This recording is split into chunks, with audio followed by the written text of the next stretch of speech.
ladito dice grabar. Ya estoy grabando. Buenas tardes. Bueno, muy buenas noches. Noches. Esta grabación es de la materia de contratación pública y privada.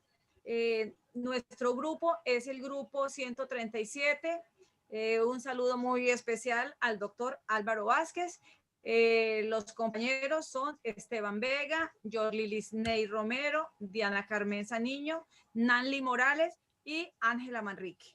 Entonces, damos inicio a nuestro trabajo colaborativo sobre la contratación pública y privada en Colombia, la diferencia entre contrato público y privado.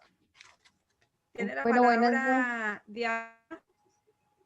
Sí, buenas noches. Para hablar vamos a hablar primero de las diferencias entre contratos públicos y privados, en donde la primera y gran diferencia es que los contratos públicos se hacen a través de la página del SICOP 2, en donde las entidades estatales publican sus necesidades, ya sean para obtener servicios o productos, y en donde cualquier persona que esté inscrita a la página del SICOP, cualquier ciudadano, puede entrar y revisar los procesos que están en licitación y pueden participar.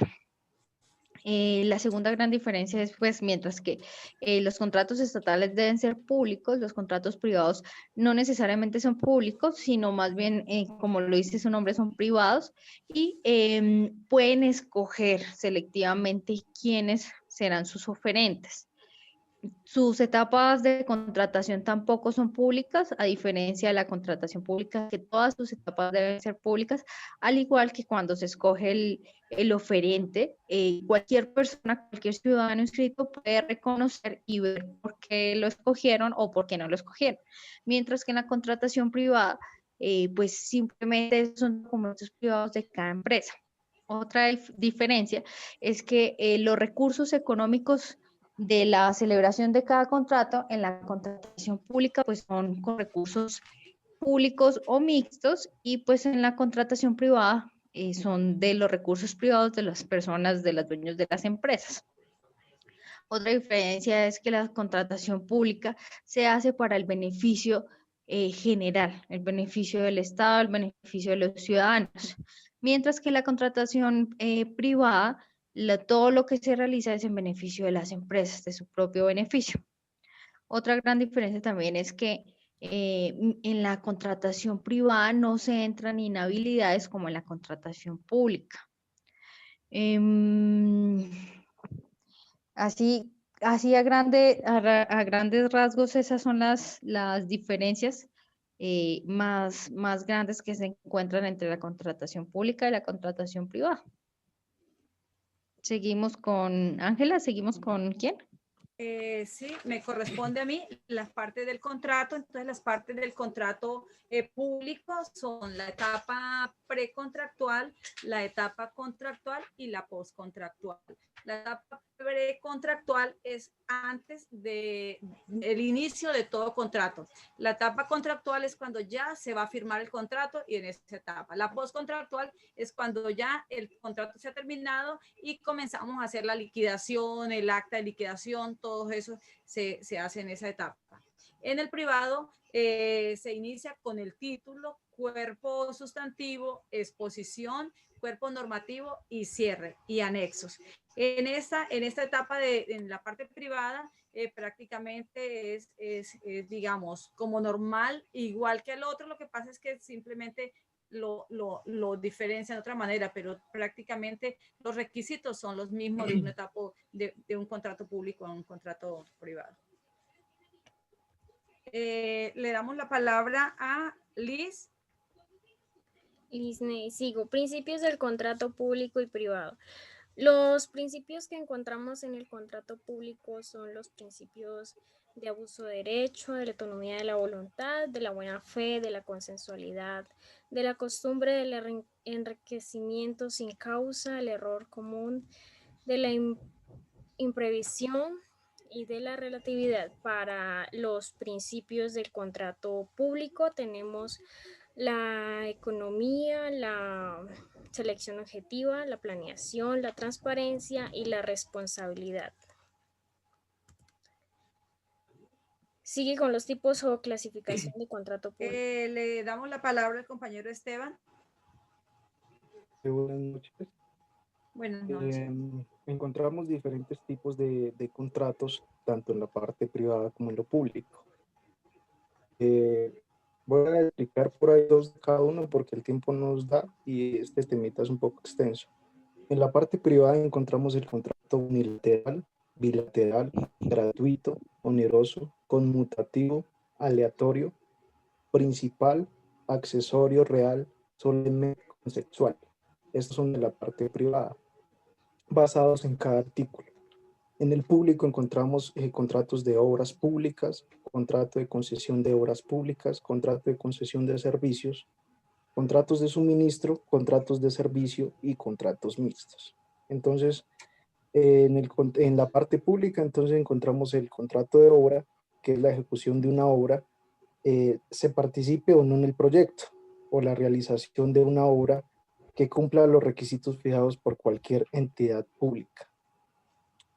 Contrato de concesión de obras públicas. Este contrato se refiere, por decirlo, a la realización de las prestaciones que establece el artículo 13 de la Ley 9 de 2007, que son básicamente la restauración y reparación y conservación y mantenimiento de edificaciones o elementos existentes.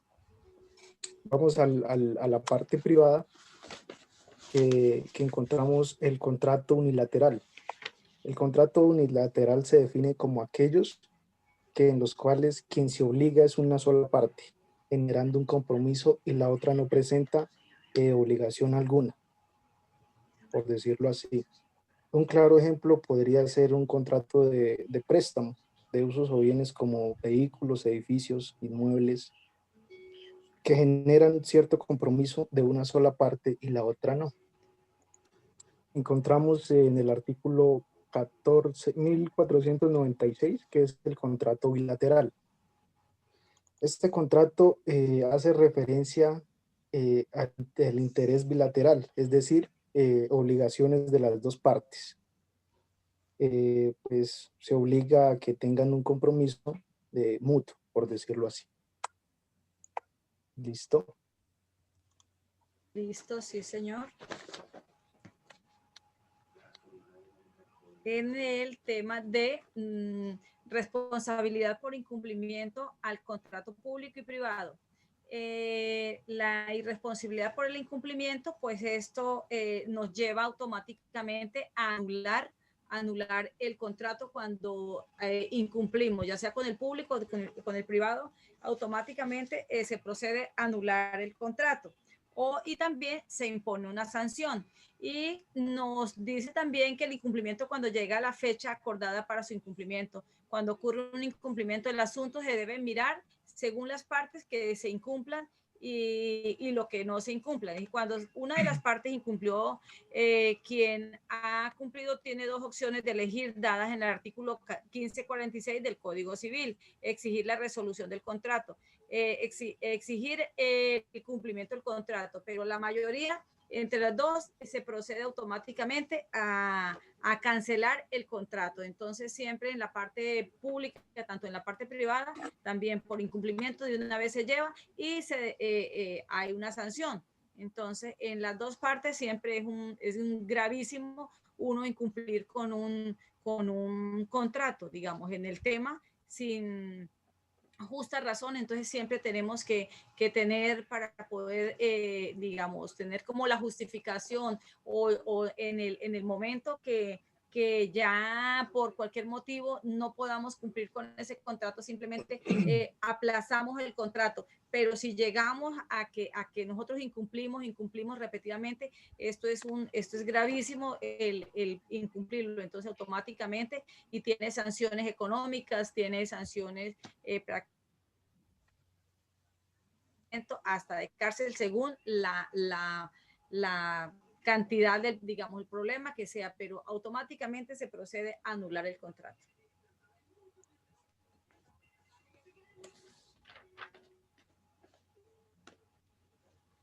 Esteban, ¿tiene la palabra? En En este ítem se explica el principio de igualdad y el principio de interés general y particular.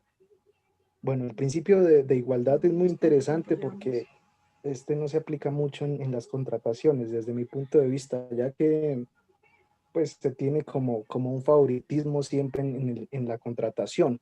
Y lo que trata de regir el principio de igualdad es que haya la misma selección, no haya favoritismo, entonces se presenten las mismas oportunidades a la hora de participar y no quiere que, como lo dije, se presente algún favoritismo entre los participantes. Quiere que haya o se tengan las mismas facilidades entre los participantes, perdón, como su nombre lo indica, este principio exige igualdad entre cada uno de ellos. El principio de interés general y particular, este se comprende por un elemento fundamental y definitorio de un Estado social y democrático de derecho, reflejándose también en la Constitución política, quien es la encargada de organizarlo. Bueno, este principio se aplica tanto para la parte privada y para la parte pública. Listo. Sí, como podemos ver, Cabe anotar. sí, señora. Cabe notar que en cuanto al principio general, está escrito que pues, las entidades jurídicas deben analizar muy bien cada caso, ¿no? Porque si bien prima, lo que prima es el bien común y general. Entonces, si bien hay necesidades individuales, las necesidades individuales no pueden sobrepasar los bienes generales. De eso trata el interés general. En cuanto al principio de la particular, el principio particular pues nos habla a sí mismo sobre, como su mismo nombre lo dice, todos los derechos particulares que tienen las personas siempre y cuando no se sobrepase los derechos generales de la comunidad. No sé si Ángela de pronto algo tiene más que anotar. Sí, digamos, en esta etapa siempre el interés general vale, hay que darle prioridad a la necesidad de la comunidad en general, que de pronto para tal sector se favorecen 2 o 3 personas, pero para otro sector se favorecen 100 personas o 50 personas. Entonces es ahí donde se le da la oportunidad de que ese proyecto sea aprobado para ese sector donde se van a favorecer más personas. Entonces, los principios y la contratación pública en Colombia, pues como lo dice, siempre tiene que estar con la mayor transparencia y que el contrato se haga como está diseñado y proyectado dentro del todos los ítems. Entonces, se tiene que cumplir. De todas maneras, compañeros, muchas gracias a todos ustedes. Damos por terminado el dicho trabajo colaborativo en donde estamos trabajando y reforzando cada día sobre la contratación pública y privada en Colombia. Muchas gracias. Muchas gracias. Bueno, muchas gracias. Hasta luego. Hasta luego. Gracias.